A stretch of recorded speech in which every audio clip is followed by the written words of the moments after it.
Hobie, and with me today is Chris. Hello. And today we're reviewing Star Trek Wrath of Khan, aka Into Darkness. Chris, overall out of 10? 7. Okay. And that's mostly down to Benedict Cumberbatch. Fair enough. I'd give it a hard 9, to tell you the truth. I was never one for like reboots and reimaginings, but throughout most of this I sat there sort of like comatose out of enjoyment, if that makes any sense. But this isn't a reimagining or a reboot. This story in particular, it was a carbon copy in a lot of areas. Yeah, I understand. But we'll get to that a bit later. What would you say were your best scenes or best bits of this? Pretty much anything with Benedict Cumberbatch, Yeah. particularly when he's kicking ass. Yeah. Scotty got a lot more. Yeah. Like Scotty. Spock's pretty good. Which Spock? Young Spock. Oh. Always nice to see old Spock.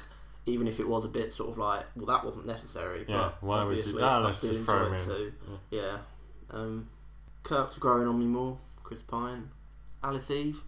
She's nice. If the character is a bit underwhelming and a bit sort of pointless. Yeah, no, definitely. Is she going to be a permanent addition now then? Possibly. They probably, all they've really got on the female front is Uhura, so they probably need to crowbar someone else in. Yeah. Back in the 60s that was alright, but now, no, it don't work. Okay, well, some of my best bits, going to Kronos, I was very interested to see what they were going to do with the Klingons. Because I was like, well, in the original, the Klingons obviously didn't look like the ridged foreheads that we know them today. So I was very interested to see how they were going to take it. Well, I'd already seen an image. Well, But, there's also the deleted scene in the first film you can see on DVD. That's got I haven't got Klingons in it. Oh, really? Yeah. Okay. But I think they've got helmets on. So Yeah, well, that's the thing. And when you see him originally with the helmets, I was like, oh, maybe they're not going to show him. Maybe they're going to build to number 3 when the Klingon War's in full swing or something like that. But I was impressed, and it was different. And it wasn't necessarily like, I'd have preferred just the original Klingon that we know and love, as it were. Yeah, no, that's what I grew up with. Yeah, but it was still different, and it was still, you can tell that they're Klingons at the end of the day, and that's all that matters. Like you say, anything with Benedict Cumberbatch, he blew me away. I never really watched Sherlock or anything else that he's been in, but I think he was typecast for that perfectly. He is Khan as much as the original Khan, I'd say. Except for the fact that he's white. And talks differently. Yeah. But I think with that, the whole reason his voice is, I think, probably he's good. A good help as to why he got the But role. I think that they, like the Cold Khan thing, obviously, even if you hadn't, you knew that was coming, sort of thing. That everyone wasn't a knew big surprise. that it was going to be That's Khan. been shouted about for so long. I was kind of hoping that it was a double bluff.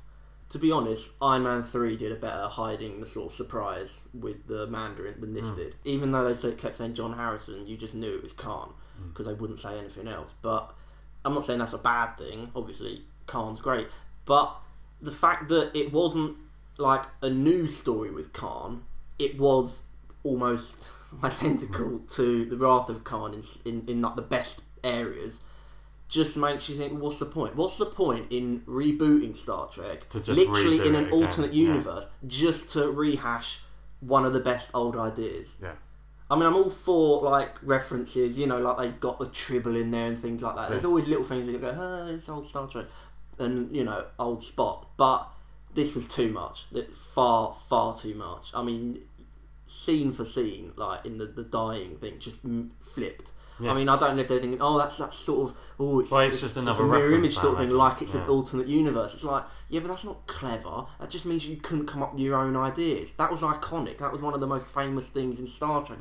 Plus, I mean, I didn't see The Wrath of Khan when it came out, but I imagine you didn't think Spock was going to come back. That was oh my god, Kirk's not going to stay dead. So it loses even with sort of how they led up to it with putting his DNA yeah, material. exactly. And The his second whole he's like, I'm going to is, try and bring this look, back. I'll take my blood, and look, it's got healing properties. Exactly, you go, that's coming back in the film. Who's going to cop it? Yeah.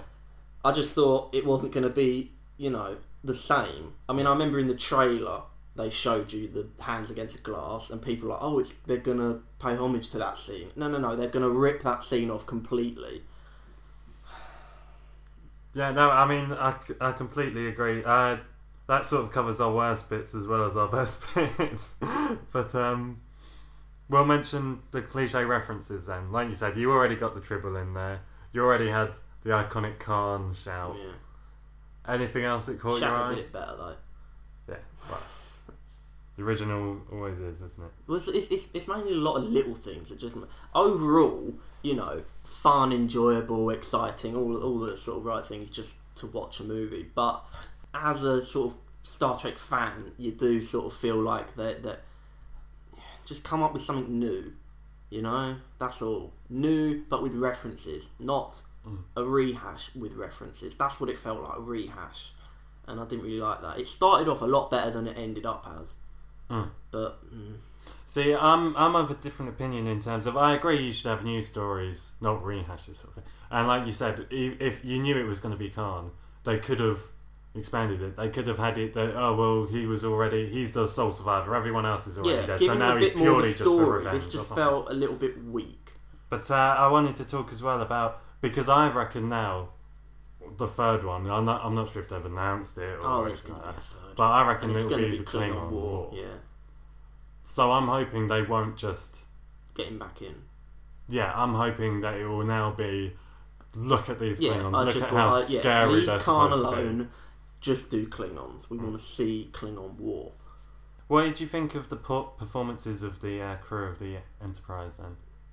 We already mentioned Chris Pine's grown on you. Why is that? I think because what they're doing with the character, I didn't like the cockiness of Kirk in the first one. Obviously, it's Kirk. There's a certain amount of look at me going around sleeping with people. I agree, but even when he was like breaking the Prime Directive and stuff, I was like, would Kirk do that? But I know he's he'd young do it to Kirk, save that's the Spock. point. That's the get out clause. That same with giving Spock so much emotion, like he's crying and stuff. To me, that's not Spock. Spock don't cry, sort of thing. But it's a young Spock. It's a different Spock. I have to keep reminding myself that, but it doesn't help me come to terms with it. I still think probably a bit too much emotion from Spock. He's known for not emotion.